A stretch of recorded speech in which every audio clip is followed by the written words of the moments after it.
Well, happy Saturday, everybody. I'm Nick Slavic. I'm the proprietor of the Nick Slavic Painting and Restoration Company. I'm also the host of this show, Ask a Painter Live. Special show today. We are live in Philadelphia from the PDCA Residential Forum. So the Painting and Decorating Contractors of America.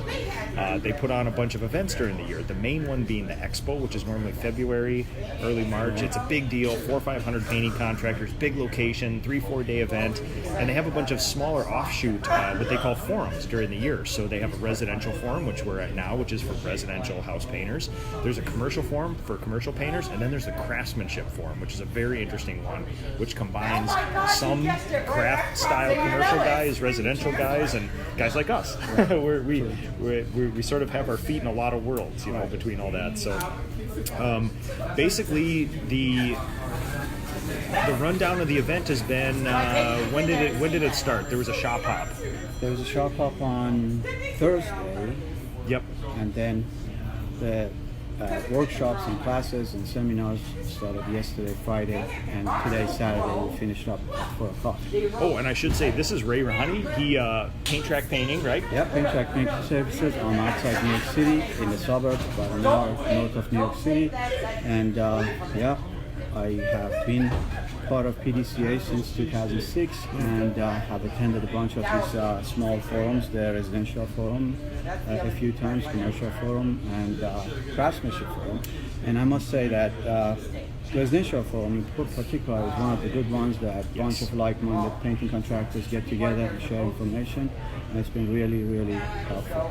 Absolutely. And interesting story was that one of the first events I went to was a big national convention for the PDC, and Ray was one of the first guys to ever introduce himself to me. So it was a nice, warm sort of invitation to the group. And also, you married a Czechoslovakian woman. That's true. So, and I'm big into the Czech. So Yuxey Mash to Ray's wife at home, and so we had a lot of good connections. But Ray has been an open and honest guy, and he's always sort of anything I've ever asked about, Ray's got an answer, and just been a great sort of. I don't say that I have all the answers, but yes. Oh, he says, don't believe any of these other guys. Yeah, right, exactly. No, but Ray is a thoughtful guy. The things he does are not unthought about. Like, you put a lot of data and thought into it, and you make very reasoned decisions. So I value his opinion highly. Also, I had the pleasure of visiting your New York chapter this last year. So that was really a great event where you came to our chapter. We actually had a Ask a Painter Live from our chapter meeting, and we had a great turnout. We had about 30 people who showed up for the meeting, and it was a wonderful, wonderful meeting. Yeah, thank you. Yeah, and it was good because we get myopic. Like in Minneapolis, we get locked in our own worlds. We don't even have a PDCA chapter. Sure. And, when we go out to Portland has look at 40, 50 guys. And then you go to New York, and there's a pile of guys there. And guys that you don't see on social media and you don't see at these national forums. You'll see all sorts of cool guys locally. So, yeah, it's a very interesting thing. So, I guess the key is to be open and to be able to meet with other painting contractors and be open to share and exchange ideas, and it definitely is going to elevate the whole industry and benefit all of us. Absolutely. So anything you guys want to talk about, any questions about the forum here? This was basically a 3-day event of just heavy business, introspective thought. I mean, we're going to get into the actual presentations and stuff, but the last presentation of this entire event we just got out of was about limiting beliefs. It was an hour-and-a-half presentation on how to overcome limiting beliefs as a paint business owner. So, I mean, it's not just... we all do that, right? Listen, man, you're talking to the guy. Sure. I've created a castle of limiting beliefs around all this stuff. So, all right, so it started off with Thursday with what they call the shop hop. We all got on a big Greyhound bus, and 2 local paint contractors in Philadelphia opened their shops to us. The first one was Christian Militello, and the second was... John Neal of John Neal Painting, yes. And both guys, Christian, young progressive contractor, and his wife run this awesome company. He's been a friend a long time in the industry. Awesome guy.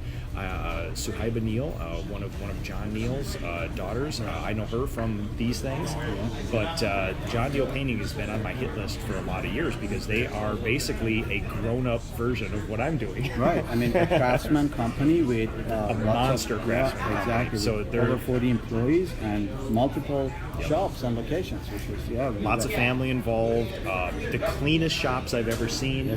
Real business sort of things within. You know, it's We just got a tour of their office. We got to talk to their office admin and the whole process, and we checked their spray booth, which was the cleanest spray booth you ever see, right? It's I want to say that they painted it right before we came, but I have a feeling it's always like that, you know. Yeah. And it's nice to see multi-generations of a family doing super progressive things. They've been really good for a really long time, and they're doing the craftsmanship style thing, which is very interesting to guys like you and me too. Exactly. So. They actually had 5 of their own carpenters, and one of them was in the shop building stuff that was going to be installed in the customer's house. It's a monster. So let's see if we can. Oop. Let's bring this. Joe, we just saw Joe. Patrick. All right, thanks everybody. Anything you guys want to know about the forum, anything you want to discuss, we're also just open here. We're surrounded by a whole bunch of contractors. Yeah, they're just walking around. And I think people are nervous, like they don't come up here, but I hope somebody crashes because there's a lot of people with a lot of great opinions here, and almost everybody here does this better than I do, which is an awesome thing to be in a group like that. So, Bill, what kind of beer are you drinking? It's an IPA. I don't even know which one. I just told him to get us some IPAs, so it's probably a local one. So, all right, Thursday was the shop hop. We went to Christian Militello's shop. He opened that up to us. Then we went to John Neal Painting. That was awesome. And we basically just ate Philly cheesesteaks for 3 days in a row as well. So it seemed like everywhere we went, there was just catered Philly cheesesteaks. First night, who had the reception the first night? Benjamin Moore. Great party at a great restaurant. Yeah. And one of the most interesting things is, like, we never want to put down the event, but some of, the presentations are awesome. The formal structure of it during the day is really useful, but honestly, everybody gets just as much out of the evenings and the breaks, and it's just a free flow conversation. But I don't know that free flow conversation would happen without all that stuff during the day. It kicks it off. So it's the beer that does that. It greases the wheels and it loosens everybody up after a long day. So typically at these functions, what happens is Benjamin Moore and Sherwin Williams are big players in this, and they want to show their appreciation for all the stuff that we do. So what happens is, have a seat, ma'am. What we do is Benjamin Moore usually hosts a night where they rent a venue, and we go there, and there's food, and there's drinks, and there's everything else. Oh, Nick May's watching. Hello, Nick May. And then it's just a big party, and everybody's hanging out. So, and then we did the presentations the first day, the formal presentations, and then we did Sherwin Williams the next night. Yeah, and describe that venue. Yeah, Sherwin Williams had their party at Visitor Center in Philadelphia, and we got the whole second floor at 7 o'clock. The place shut down, and we had a party up on a rooftop, which was really great. Historic downtown Philadelphia. We're overlooking the place where the Liberty Bell is, and what is it? Independence? I forget the name of it, but Independence Hall, the first capital of the United States. Exactly. And it was all just right there. We're outside, and you're just overlooking this whole thing. And we had a special visitor, brother. Who was that? We did Ben Franklin. Ben Franklin visited. So, Nick May, your presence was greatly missed. Yes, absolutely, Nick. There's no excuse. We know you travel a lot, but it'd be fun to have you here. So, So then today, what was one of the more interesting sort of presentations that you saw over the last couple of days? I think again, Jason Paris. Jason Paris had a great presentation, and it's all about like thinking out of the box. I mean, we are craftsmen. We're thinking about our small company and how to grow it and how to sustain it and be profitable. But then here comes Jason Paris talking about all these big ideas that it just blows you. Blows your mind. It's like he's 4 steps down the line of the decision tree, all the time, and it's very as much as I hate to give him praise, honestly, it was really good. he's a close friend. I hate to say anything nice about him, but honestly, his perspective is so refreshing and unique and just not norm in this, especially from a guy like me this is 27 years I've been involved in this sort of stuff, and I've been ingrained in this old traditional, everything that's bad about the paint industry. That's been my life for a lot of years, and to see a guy come in and basically say, who cares? Right. None of that means anything. We're just gonna. How about we do what's right and interesting and innovative, and so it's a lot of fun. So, I thought there was a pretty good mix of, we had some talk about apps, we had some talk about systems, but we also Financials. Oh yeah, the financials is great. That's always good. And then, but there's also a good mix of like this afternoon, which is limiting beliefs, which is head trash and things like that. So, how about you guys? You were just spinning this thing around here. Hey, So, everyone. friends, why don't you guys introduce yourselves and let's talk about your big takeaway. Well, my name is Garrett with 2-Day Painting. My big takeaway was a lot of the employee development programs that Christian gave. I thought that was a really good tool he had and a good resource, and make sure that all you guys know exactly what they need to do to get to the next level. So Christian actually did something cool. I think he used like bubble.me, I think. .us. Yeah, .us to actually create a flow chart and then a checklist and a point system for painters, which is actually really cool, and then rates them. So yeah, how about you, man? Yeah, no, this is the first event I've been to. I think the biggest takeaway for me is just meeting all the different owners, listening to Garrett. Name and where are you Oh, from? Curtis Gavhart, San Diego, True Line Painting. Sorry about that. But anyway, it's great to see Garrett's sales process. It's good to see everyone else and what other people are doing. For me to see what kind of other metrics other companies are able to do. So I have something I can measure. So I think it was a great event. If you guys could have tailor-made one talk for this group for next year, or if you could, what would the topic be? Who would you like to hear talk? What would be the most interesting for you guys? If I was personally doing anything, I think like doing a really thorough sales team, maybe even a role play of like practice doing an estimate and practice closing one of the members in the group. I think would be really exciting to see. Otherwise, I like your craftsmanship talks. Production efficiency is a good topic for everyone. Very much so. Yeah. And how about you, Curtis? I think those are two of the great production efficiencies. Just what other people are doing to get productivity and how measuring productivity, bonus structures. How these are being. I learned a lot from that already. And I think the sales is a great. I think as painters, a lot of times people are just really into their craft. But if you don't have something you can sell, you're never going to be able to be successful. I think it would be a true statement that the vast majority, possibly 80-90% of all painting contractors are not probably supposed to be salespeople. They just have to do it because you can't have one painter and a sales guy. So interesting. Any other big takeaways? Anything surprised you guys over the last couple of days? Anything you're going to go back and implement right away?